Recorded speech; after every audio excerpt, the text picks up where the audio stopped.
La anécdota es la siguiente. Yo hace 1 año y medio estaba en Pontevedra dando una conferencia en las jornadas de filosofía de Pontevedra, que se celebran en abril todos los años. Por lo tanto no hace 1 año y medio, o hace 2, o hace solo 1, porque estamos en abril, pero en cualquier caso hace 1 o 2 años, porque mi memoria es muy frágil, estaba yo en Pontevedra, y después de la charla fui a casa de unos amigos que vivían en el lindero del bosque, con sus carvallos milenarios maravillosos, ahí en el Camino de Santiago, y salía de un paseo un poco melancólico, como uno debe hacer los paseos cuando deja atrás la ciudad tumultuosa con sus humos, su tráfico y sus ruidos.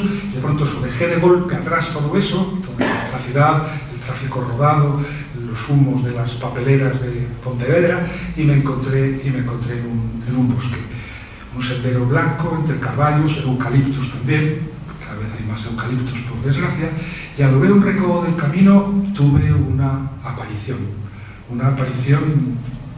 religiosa, pero no era la Virgen María, tampoco era Jesucristo, ni siquiera era el Che Guevara.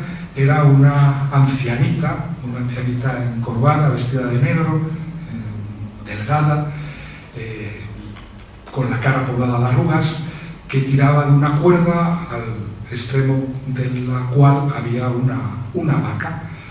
¿Y por qué era una aparición? Porque es verdad que cuando uno está acostumbrado a vivir en un medio urbano y a sacar la leche de la nevera y a no tener más relación con las vacas que a través del cine o de los cromos, pues de pronto encontrarse con una estampa milenaria, con una estampa realmente neolítica, pues es casi una experiencia religiosa, es casi una epifanía.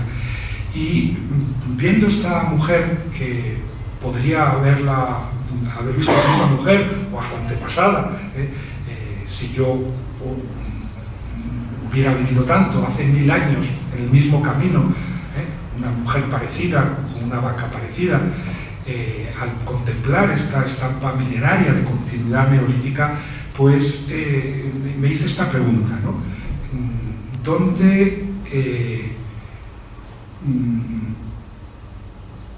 suceden realmente las cosas? ¿En el lugar donde vivimos o en el lugar donde se deciden? Porque de pronto me vino a la cabeza la siguiente imagen, la imagen de unos señores encorbatados, casi el contrapunto total en términos antropológicos de esta anciana encorvada con su ropaje negro, a unos jóvenes encorbatados en un despacho de Bruselas, firmando algo así como el TTIP, el acuerdo que estamos firmando con los Estados Unidos, una firma cuya consecuencia inmediata, casi mágica, como un chasquido de dedos de un prestidigitador, cuya consecuencia inmediata es la desaparición de la viejecita, la cuerda y la vaca.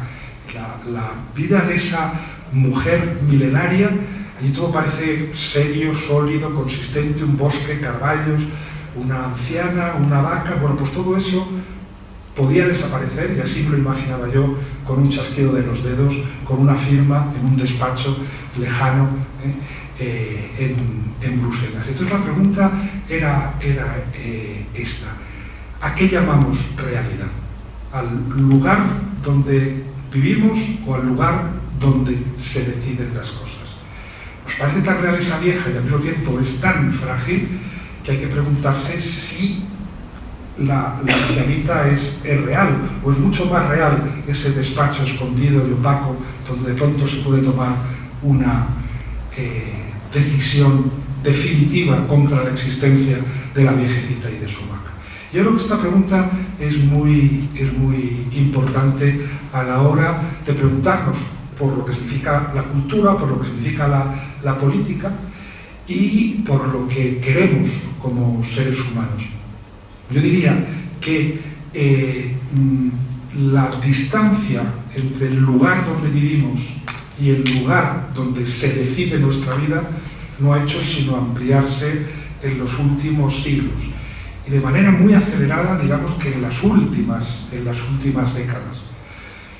De una forma también paradójica, porque en general tendemos a creer que nuestros patrones democráticos se han vuelto más severos, que de alguna forma nuestros gobiernos son más transparentes, que por lo tanto de alguna forma el lugar donde se toman decisiones está más cerca de los ciudadanos.